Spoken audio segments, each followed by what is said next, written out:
ভারতের ডাক বিভাগ আগামী 25শে আগস্ট থেকে যুক্তরাষ্ট্রের ডাক পরিষেবা সাময়িকভাবে বন্ধ করার ঘোষণা দিয়েছে।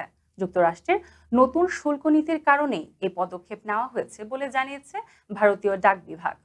ডাক বিভাগের বিবৃতিতে বলা হয়েছে, আগামী 29শে আগস্ট থেকে মার্কিন যুক্তরাষ্ট্রে পাঠানো সকল আন্তর্জাতিক ডাক সামগ্রী, যাদের মূল্য যাই হোক না কেন, সংশ্লিষ্ট দেশের শুল্ক কাঠামো অনুযায়ী করের আওতায় পড়বে।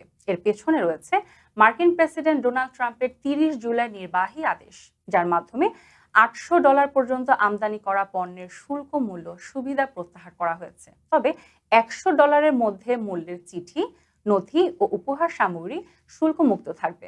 উল্লেখ্য, মার্কিন প্রেসিডেন্টের নির্বাহী আদেশ অনুসারে US customs and border protection কর্তৃক অনুমোদিত পরিবহন সংস্থাগুলোকে ডাক সামগ্রীর উপরে শুল্ক সংগ্রহ ও জমা দিতে হবে। এর ফলে যুক্তরাষ্ট্রগামী বিমান সংস্থাগুলো তাদের পরিচালনা ও কারিগরি সীমাবদ্ধতার কারণে ডাক সামগ্রী গ্রহণে অক্ষমতা প্রকাশ করেছে।